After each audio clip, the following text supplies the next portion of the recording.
आप देख रहे हैं इंडिया टाउन न्यूज, भारत की बात।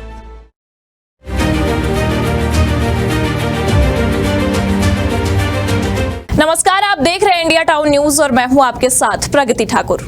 सरकारी तंत्र का सबसे बड़ा दीमक है घूस, जो कब एक कल्चर के रूप में हमारे समाज में घुस गया और ऐसी पक्की जगह बना चुका है कि आज कोई भी काम बिना घूस के संभव ही नहीं है। अंडर द टेबल हो या फिर लिफाफा और मिठाई का डब्बा, हर छोटे बड़े काम को जल्द कराने और पक्के तौर पर करा लेने की गारंटी है।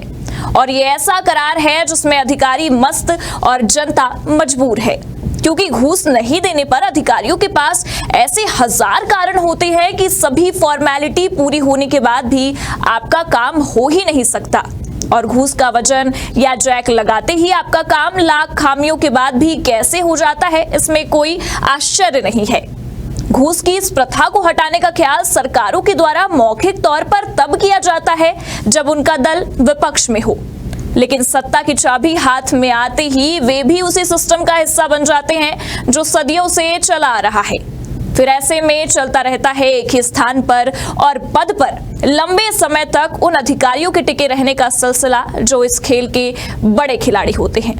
इस खेल की सबसे बड़ी खासियत यह है कि घूस का खिलाड़ी जितना बड़ा होगा, उसका ज्यादा समय एक ही स्थान और पद पर टिके रहना ज्यादा गारंटेड है। क्या मजाल कि घूसखोर अफसर की तरफ कोई टेढ़ी निगाह कर ले या फिर उसके तबादले के विषय में सोच भी ले, और जनता बेचारी इस सिस्टम का हिस्सा मानकर परेशानी को नियत समझ बैठती है, जैसे ये घूसखोर अफसर चाहते हैं।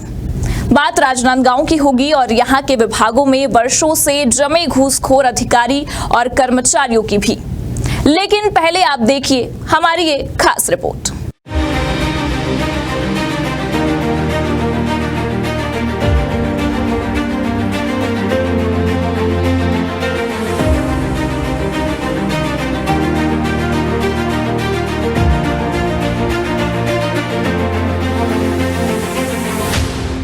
वन विभाग हो, तहसील कार्यालय, सिंचाई या लोक निर्माण विभाग, शिक्षा विभाग हो या फिर महिला बाल विकास विभाग, लगभग हर जगह अमूमन देखा जाता है कि किसी अधिकारी की लगातार शिकायत हर मंच पर जनता के द्वारा आवेदन, निवेदन, पत्राचार और जनप्रतिनिधियों से मौके मौके पर घूस लेने के मुद्दे पर की जाती है, जिस पर जांच कमेटी बैठाने या उच्च अधिकारियों से जांच कराए जाने की बात भी होती है।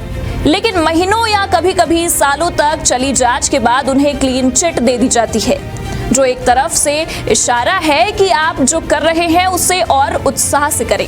यानी सीधे तौर पर कहा जाए तो शिकायतों के बाद भी घूस लेने वाले अधिकारियों के ट्रांसफर नहीं किए जाते और अब ये पूरी दिलेरी से जनता के बीच लूट मचाने को स्वतंत्र होते हैं।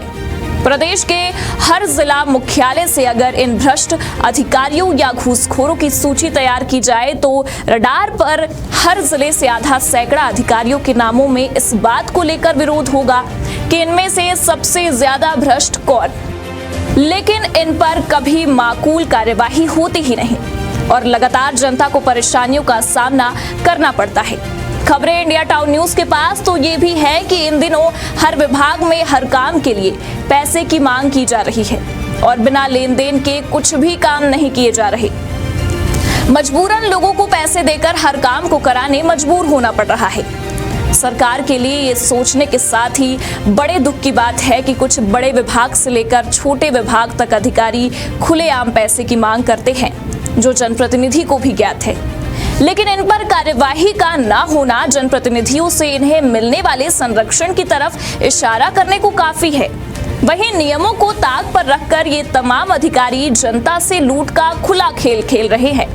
जानकारी के मुताबिक जिन अधिकारियों को अपने हाथ में घूस नहीं लेना होता, उन्होंने बकायदा स्थान और व्यक्ति निर्धारित किया हुआ है, जिसे सम्मान की भाषा में लाइजनर तो सीधे तौर पर दलाल कहा जाता है।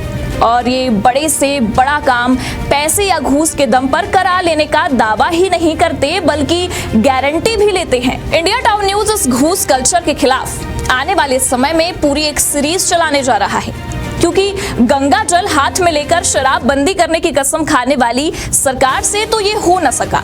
वहीं अब भाजपा सरकार क्या इन घूसखोर अफसरों के तबादले करती है, जो कहीं कहीं तो 5 साल से ज्यादा एक ही स्थान पर जमे हुए हैं। वहीं ये देखने वाली बात होगी कि इस घूसखोरी पर क्या लगाम लगाने के लिए कोई प्रयास होंगे। हमारा उद्देश्य है कि बिना किसी लेन देन के जनता को पूरी पारदर्शिता के साथ उसका काम कराना, साथ ही घूसखोर अफसर को बेनकाब करना। लेकिन चलते चलते यदि हम बात करें राजनांदगांव जिले की, तो यहाँ भी तकरीबन सभी विभाग में कई वर्षों से अपनी जड़ जमाए अधिकारी बैठे हुए हैं और लंबा समय बीत जाने के वजह से वो अब विभाग को अपनी मिल्कियत समझने लगे। वन विभाग, तहसील कार्यालय, लोक निर्माण विभाग, शिक्षा विभाग व पीएचई विभाग में कई बाबू ऐसे हैं जो केवल लेन देन में पारंगत होने की वजह से 3 वर्षों से अधिक समय से जमे हुए हैं।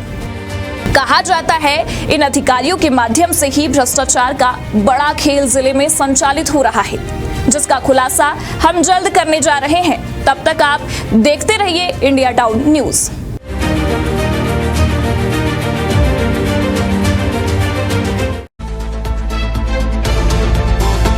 आप देख रहे हैं इंडिया टाउन न्यूज, भारत की बात।